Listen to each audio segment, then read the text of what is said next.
In the spring of 2009, every farm along Route 49 in Saline County, Missouri, smelled like wheat. It had smelled like wheat for as long as anyone in Marshall could remember, and the farmers who worked that ground didn't think of it as a smell anymore. It was just air. It was just morning. It was just the way things were. The same way the flat land was flat, and the county road was gravel, and the grain elevator on the north end of town had been there since before most of their fathers were born. You planted wheat in Saline County, you harvested it in July, you sold it at the elevator, watched the price, and you did it again. That was the agreement, unwritten and unspoken, between the land and the people who worked it, and nobody in the county had thought seriously about renegotiating it in 40 years. Let me tell you about the Vega family, because you need to understand them before you can understand what happened next. Rosario and Domingo Vega had farmed 280 acres on the south end of the county since 1988, when Domingo's father passed the land to him and drove back to Joplin to live with his sister. The Vega ground was good ground, rich and dark, but it sat low in two places where water collected after heavy rain, and those two low spots had cost them more than a few harvests over the years. Domingo was methodical and careful, and he knew his land the way a man knows his own hands. He rotated between winter wheat and soybeans on a 2-year cycle, kept meticulous records in a green ledger he bought at the hardware store every January, and he had never in 20 years of farming seriously questioned whether wheat was the right crop for Saline County. It was the right crop because it had always been the right crop. The elevator bought it. The co-op sold the inputs for it. The neighbors grew it. That was the entire argument, and for most of his life it had been enough. His daughter, Sabine, was 22 years old in the spring of 2009, and she had just come home from the University of Missouri with a degree in agricultural science and a head full of ideas that Saline County was not prepared for. She had studied under a professor named Dr. Gerald Fitch, who spent 30 years researching alternative revenue streams for Midwestern farms, and she had written her senior thesis on value-added agricultural products, specifically on the gap between what farmers earned per acre growing commodity crops and what they could earn per acre if they processed those crops into finished goods before selling them. The gap, according to her research, was not small. It was enormous. It was the kind of gap that made you put the paper down and stare at the wall for a few minutes before picking it up again. She came home in May with a college jacket, a notebook that was already half full, and a specific idea she had been turning over in her mind for the better part of a semester. She did not lead with it at dinner. She helped with the planting, watched how her father worked the ground, and spent her evenings reading everything she could find about the subject she had in mind. She was not in a hurry, but she was not going to let it go either. Let me tell you about what sat along the fence line of the Vega property on the east side, because that detail is the whole story. Limestone Branch Distillery was a small-batch bourbon operation that had been running about 1.5 miles up Route 49 since 2003. They made a respectable product, sold most of it through distributors in Kansas City and St. Louis, and they went through somewhere between 400 and 500 53-gallon white oak barrels every single year. A bourbon barrel is used exactly once for aging. After that, it is spent, and a distillery's spent barrels are a logistical problem that most small operations solve the cheapest way they can find. Limestone Branch had been solving it by rolling the barrels to the edge of their property and leaving them just across the fence line on the Vega ground, an informal arrangement that Domingo had tolerated for years because the distillery manager, a man named Chuck Severt, had asked politely once, and Domingo had said fine, and then nobody had ever revisited the agreement. By 2009, there were somewhere between 300 and 400 barrels stacked along that fence line, weathered and gray, smelling faintly of bourbon and char and old wood, and Domingo walked past them every time he checked the east field and did not think about them particularly. They were just there, like the smell of wheat, like the flat land, like everything else that had always been. Sabine thought about them constantly. Let me tell you about the idea, because the idea was not simple, and she had done the work to make it serious. She had been reading about the barbecue industry since her junior year, specifically about the premium segment of the market, the part where customers paid not just for food, but for story and method and provenance. She had found a paper published by the Kansas City Barbecue Society in 2006 documenting the emergence of what they called artisan wood products, smoking woods and charcoal and wood chunks sold not as commodity fuel, but as flavor-specific, origin-specific ingredients.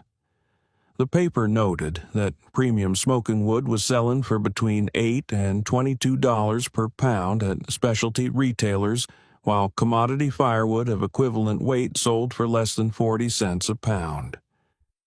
She had read that paper 4 times and underlined different parts each time.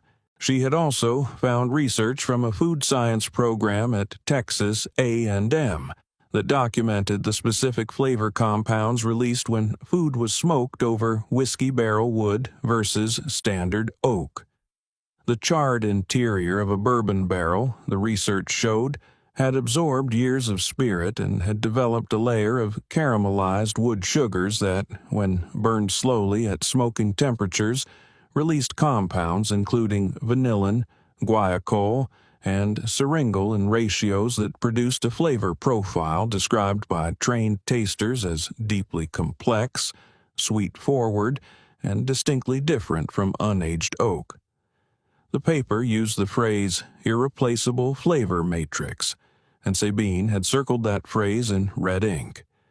She had also found a small operation in Kentucky that was selling bourbon barrel smoking chunks for $14 a pound and could not keep them in stock. The operation had 12 employees and was running out of a converted barn. The math she had done on the drive home from Columbia was still in the front of the notebook. She had estimated conservatively. If the Vega farm could process even 200 barrels per year from the limestone branch fence line, and if each barrel yielded approximately 40 pounds of usable smoking wood after cutting and splitting, that was 8,000 pounds of raw material, at a wholesale price of $6 per pound to specialty retailers, which was the lowest price point she had found in her research. That was $48,000 in gross revenue from material that was currently serving no purpose except taking up space along a fence line. At retail, sold direct, the numbers were something she had not let herself write down yet because they seemed too large to be responsible. She brought it up on a Tuesday evening in June after dinner when her mother Elena had poured coffee and her father was still at the table. She laid the notebook open to the math page and walked him through it. She did not rush. She explained the flavor compounds. She explained the Kentucky operation. She explained the premium segment of the barbecue market, which was growing at 11% annually, according to a trade report she had found. She explained what the barrels along the fence line were worth if they thought about them differently. The kitchen went quiet. Elena stopped moving at the counter. Domingo set down his coffee cup and looked at the notebook for a long time without speaking. He said, finally, that he needed to think about it. Elena, at the counter, said quietly, without turning around, that she thought Sabine was right. Domingo looked at his wife's back for a moment, and then looked at his daughter and said he needed to think about it. Let me tell you about Chuck Severt, because you need to understand the man who was about to become the most important obstacle in this story, and also, eventually, its most important convert. Chuck Severt had been managing Limestone Branch Distillery since 2005. He was 54 years old, broad across the shoulders, and he had spent his career in agricultural commodity sales before moving to the distillery side, and he carried that background with him the way some men carry a pocket knife, always present, occasionally useful, occasionally dangerous. He held court at the co-op on Tuesday mornings when he came in for supplies, and he had opinions about farming and markets and what worked and what didn't, and he shared those opinions freely with anyone who would listen and with several people who would not. He was not a cruel man. He was not a dishonest man. But he had a way of laughing at ideas he didn't understand that made the laugh feel like a verdict, and the verdict feel permanent. Sabine drove up Route 49 to the distillery on a Thursday morning in late June to talk to him about the barrels. She had her notebook. She had printed out the Texas A&M research paper and the Kansas City Barbecue Society report and the pricing data from 3 specialty retailers. She was wearing her work clothes because she had been up since 5 helping with the irrigation, and she looked like what she was, which was a 22-year-old farm girl who'd been in the dirt all morning, and she was aware that this was not the presentation she would have chosen, but she had decided it didn't matter. Chuck Severt came out of the production building wiping his hands on a rag and looked at her with the particular expression of a man who is being polite while deciding how long he has to be polite. She told him what she had in mind. She told him about the flavor compounds and the premium market and the pricing data and the Kentucky operation. She showed him the math. She told him she wanted a formal agreement to take all the barrels from the fence line and any future barrels the distillery produced and process them into premium smoking wood under a label that would credit Limestone Branch as the source. Chuck Severt listened. He looked at the research papers she handed him. He looked at the pricing data. And then he laughed. It was not a mean laugh exactly. It was the laugh of a man who has seen a lot of ideas come through a lot of doors and has learned to sort them quickly, and who has decided, in the time it took him to look at a 22-year-old in muddy boots holding a stack of printouts, that this one did not require serious consideration. It was the laugh of a man who's protecting something, though he could not have told you what. His certainty, maybe. His sense of how things worked. The comfortable knowledge that spent barrels were trash, and trash was trash. And the girl at his door was about to learn that the world did not reorganize itself around college theses. He said, and he said it not unkindly, that he appreciated the creativity, but that specialty barbecue products were a niche market for hobbyists, and that the logistics of what she was describing would eat any margin she thought she saw in the numbers. He said the barrels were hers to take if she wanted them. He had no use for them, but he wasn't going to put the Limestone Branch name on a side project that was going to sell a few bags of wood chips at a farmer's market and disappear. He said she should focus on her family's wheat operation, which was solid, and not chase something because a professor had made it sound exciting. He handed the research papers back to her. She took them, thanked him, and drove home. Now, let me pause here and ask you something. Have you ever had someone hand your own evidence back to you as if the evidence itself was the problem? As if the data were the symptom of naivety rather than the cure for it? That is a specific kind of dismissal, and it requires a specific kind of person to absorb it and keep moving. Sabine Vega was that kind of person though she would not have described herself that way. She would have said she just had more work to do. She drove home and told her father what Severt had said. Domingo listened. Then he said quietly that she could have the East 40 acres, the low ground that flooded, the ground that had cost them 3 harvests in the last decade, and was their worst performing land by any measure. He said she could plant whatever she wanted on it and use the fence line barrels however she wanted, and he would watch what happened. He did not say he believed in the idea.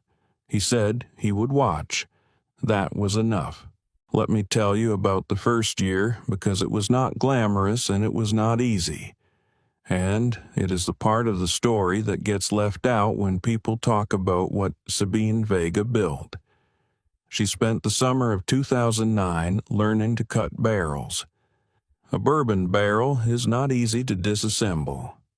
The staves are held by iron hoops that have been compressed under significant force, and when you remove the hoops, the staves spring apart in ways that can take a finger if you are not paying attention.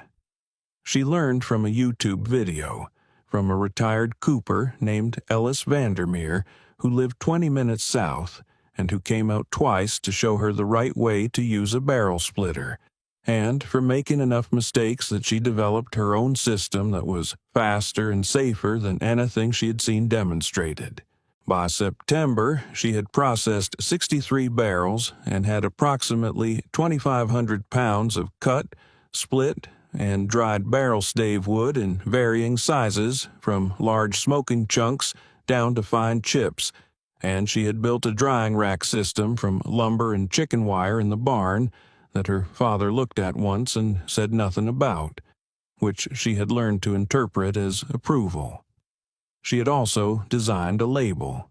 It was simple, black and cream, with a drawing of a barrel and the words Vega Barrel Works, and below that the phrase Limestone Branch Bourbon Barrels, Saline County, Missouri.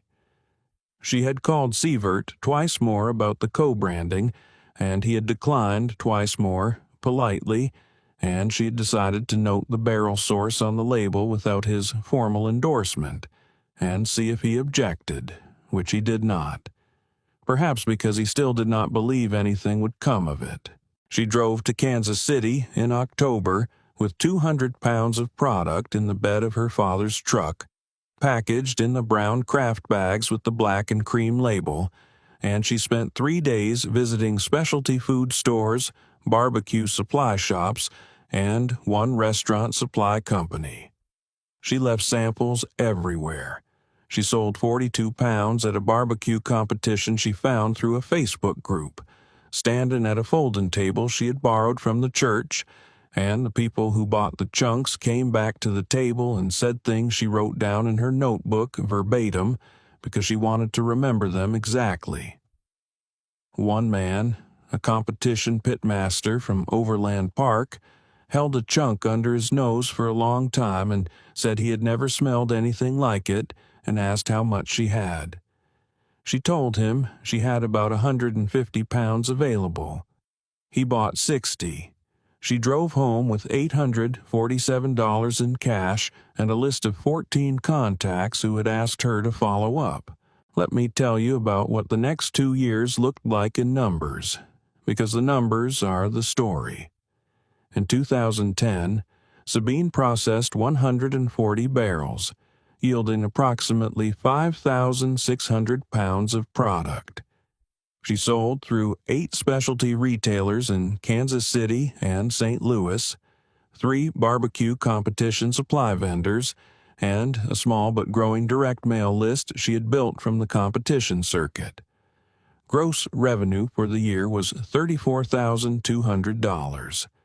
Her costs, including packaging, fuel, and the barrel splitter she had finally purchased outright, were $11,800. Net was $22,400 from 40 acres of land that had previously lost money in wet years and broken even in dry ones. She showed her father the ledger at the end of the year, a different ledger from his green one, a red one she had bought herself. He looked at it for a long time. He did not say she had been right. He said, could she use more barrels? She said she could use all of them. In 2011, she formalized the arrangement with Limestone Branch in writing, a simple 2-page agreement that gave Vega Barrel Works exclusive rights to all spent barrels from the distillery in exchange for a revenue share of 3% of gross sales. Chuck Severt signed it without much ceremony, which was its own kind of acknowledgement. The co-branding language appeared on the label for the first time that fall.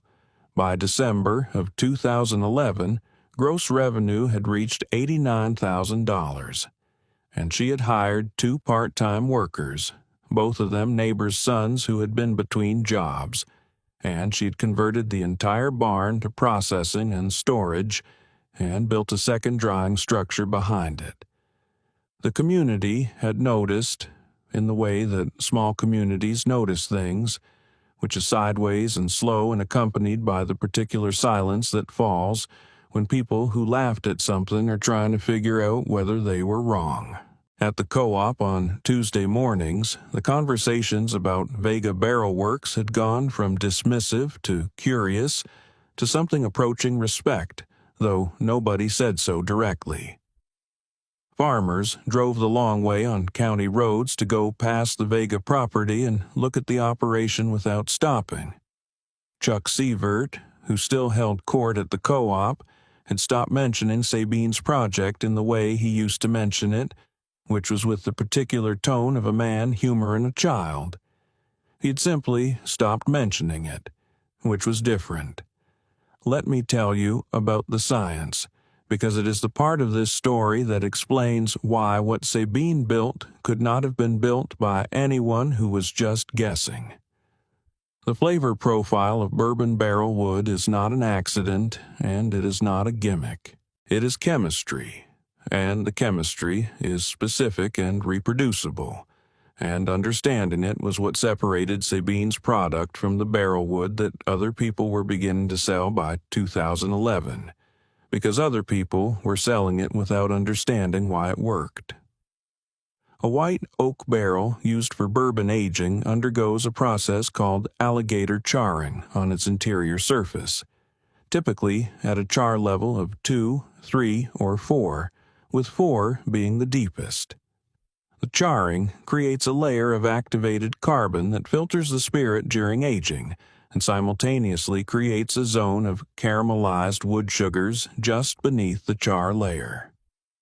Over the 2 to 4 years a barrel spends in a rick house, the bourbon moves in and out of the wood with temperature changes, and the wood absorbs somewhere between 8 and 12% of the spirit's volume. By the time the barrel is emptied, its staves are saturated with a combination of bourbon, wood sugars, vanillin from the oak linen breakdown, and the char compounds from the original firing. When you burn that wood at the low temperatures of a smoker, between 200 and 250 degrees Fahrenheit, those compounds volatilize slowly and deposit on the surface of the meat in layers that standard oak cannot replicate, because standard oak has none of the spirit saturation and none of the caramelized sugar layer. Sabine had understood this from the Texas A&M paper, but she had gone further. She had contacted one of the paper's authors, a food chemist named Dr. Patricia Okafor, and spent 2 phone calls asking questions that the paper hadn't answered, specifically about how char level affected the flavor output during smoking, and whether the age of the barrel after emptying, the time it spent drying before processing, changed the chemical composition of what it would release. Dr. Okafor had found the questions interesting enough to correspond about for several months. The answers shaped how Sabine sorted and stored her inventory. She began tagging barrels by char level, obtained from Limestone Branch's production records, and by dry time after emptying, and she began selling char-specific products, a level 3 chunk for poultry and fish, a level 4 chunk for beef and pork, with tasting notes on the label that she had developed through her own testing and confirmed through blind tasting she ran at 3 barbecue competitions with the help of the Overland Park pitmaster, whose name was Marcus Webb and who had become both a customer and an informal product advisor. By 2012, she was the only producer in the country selling char-level specific bourbon barrel smoking wood with documented sourcing and flavor profiles. She knew this because she had looked carefully and found nobody else doing it. Let me tell you about the year 2013, because it was the year that settled the question for everyone who still had questions. The summer of 2013 was the driest summer in Saline County since 1988. The county received 4.2 inches of rain between May and August, against a historical average of 14 inches for that period. The wheat crop failed across most of the county. Not failed as in underperformed. Failed as in farmers walked fields in July and found stalks that had given up before they headed out, thin and pale and producing nothing. The county extension office estimated total wheat crop losses at 63% of normal yield. The elevator was quiet. The co-op was quiet. The conversations at the feed store had the particular quality of conversations that happen when people are doing arithmetic they don't like the results of. The Vega wheat ground, the 160 acres Domingo still farmed in winter wheat, lost 41% of its expected yield that year. It was a hard number. In a normal year, that ground produced enough to cover operating costs and leave a margin. In 2013, it did not cover operating costs. Domingo sat with his green ledger at the kitchen table in August and did the arithmetic, and the arithmetic was not good. Sabine's operation did not have a drought problem. Dried wood does not care about rainfall. Her inventory had been building for 4 years, and her processing capacity had grown to handle the full output of Limestone Branch, plus 2 additional small distilleries she had contracted with in 2012, one in Boonville and one across the border in Waverly, Kansas. Her 2013 gross revenue was $218,000. Her net, after wages for 4 full-time workers and all operating costs, was $114,000. From 40 acres of low ground and a barn. She showed her father both ledgers that August evening, his green one and her red one. She set them side by side on the kitchen table without saying anything. He looked at them for a long time. Elena was at the counter again, and this time she did not stop moving, because she already knew what the numbers said, and she had known for 2 years. Domingo said quietly, "You were right." He said it simply, without preamble, and he meant it completely. He said, after a moment, that she should decide the rotation on the East 40 and he would stay out of it. And then he said something she had not expected. He said he wanted to know if there was anything he could do to help. She told him she needed someone to manage the barrel intake and inventory tagging, and that she thought he was probably the most methodical person she had ever met, and that the job was his if he wanted it. He said he would think about it. He was at the barn at 6 the next morning, with his green ledger and a system for inventory tagging that was better than the one she had been using. Let me tell you about what happened in the fall of 2013, because it is the part of the story that people in Saline County still talk about. Not loudly, but in the way that important things get talked about in small communities, which is quietly and with the specific weight of things that changed how people understood what was possible.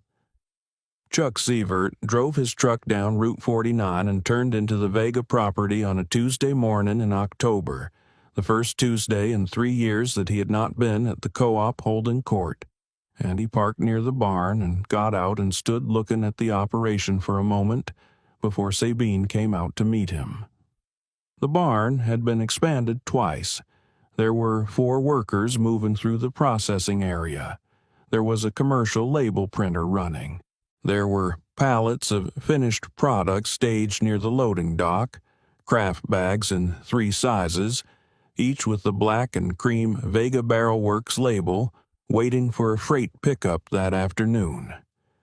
There was a sign above the barn door that had not been there the last time Chuck Severt had reason to look at this property, and the sign said Vega Barrel Works, Premium Bourbon Barrel Smoking Wood, established 2009.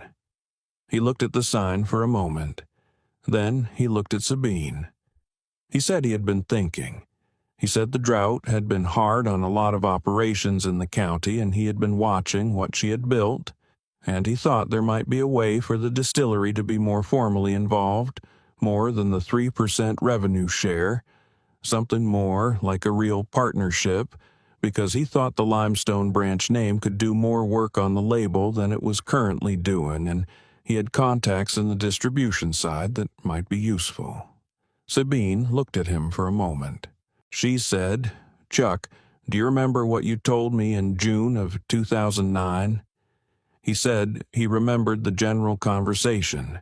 She said, "You told me specialty barbecue products were a niche market for hobbyists and that I should focus on my family's wheat operation." She said it without anger. She said it the way you say a thing that is simply true, and that you want acknowledged before you move on to the next thing. He said he remembered saying something like that. She said, "The lesson I learned from that conversation was not that you were wrong about the market. The market was uncertain in 2009. The lesson was that a farm that produces only one thing is a farm that needs only one disaster to fail." She said, "The wheat failed this year. The barrel wood didn't fail. Those are 2 different things, and the difference is not luck, it's structure."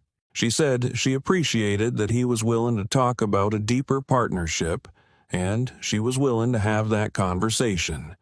But she wanted him to understand what the conversation was actually about, which was not distribution contacts.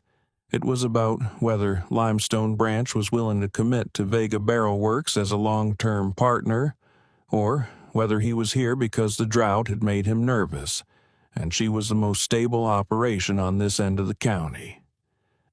Chuck Severt was quiet for a moment. He said, "Honestly, it was probably both." She said that was fine. Honest was a good place to start. They went inside and talked for 2 hours. The partnership agreement they eventually signed 6 weeks later gave Limestone Branch a 5% equity stake in Vega Barrel Works in exchange for exclusive sourcing rights, formal co-branding on all products, and Severt's introduction to 3 regional distributors he had relationships with through his commodity sales background. It was not a charity arrangement, and it was not a revenge arrangement. It was a business arrangement between 2 people who had figured out what they each had that the other needed. Let me tell you about what the next 5 years built, because the numbers are the only way to say it properly. In 2014, with the new distribution relationships Severt's contacts opened, Vega Barrel Works placed product in 47 specialty retailers across Missouri, Kansas, Iowa, and Illinois. Gross revenue reached $340,000. In 2015, they launched a direct-to-consumer website that Marcus Webb, the Overland Park pitmaster, had been pushing Sabine to build for 2 years, and the website generated $87,000 in its first year, mostly from the competition barbecue circuit where Vega Barrel Works had been building a reputation since 2009. In 2016, Sabine hired a part-time food scientist, a recent graduate from Missouri State, to formalize the char level testing protocol and develop a written flavor specification for each product line, which she then used to approach 3 restaurant groups in Kansas City and St. Louis that were building wood-fired programs. 2 of them signed supply agreements. By 2017, Vega Barrel Works had 8 full-time employees, a processing facility that had outgrown the barn and moved into a purpose-built structure on the east end of the property, contracts with 7 distilleries across Missouri and Kansas, and a product line that had expanded from 2 char-level variants to 6, including a limited release line made from barrels that had aged single-barrel bourbons for 12 or more years, which he sold under the name Reserve Series at a price point of $28 per pound, and which sold out within 72 hours of each quarterly release. Gross revenue in 2017 was $612,000. Let me tell you about Domingo Vega in 2017, because he is the part of this story that deserves its own moment. He was 61 years old, and he had been managing barrel intake and inventory for Vega Barrel Works for 4 years, and he was, by any reasonable assessment, the best inventory manager the company had, because he applied to the barrel inventory the same methodical attention he had applied to his green wheat ledger for 30 years, and the system he had built was precise and organized in a way that Sabine had eventually stopped trying to improve, because it was already better than anything she would have designed. He had also, quietly and without announcing it, reduced the wheat acreage by half and converted the freed ground to a cover crop rotation that he had read about in an extension service bulletin.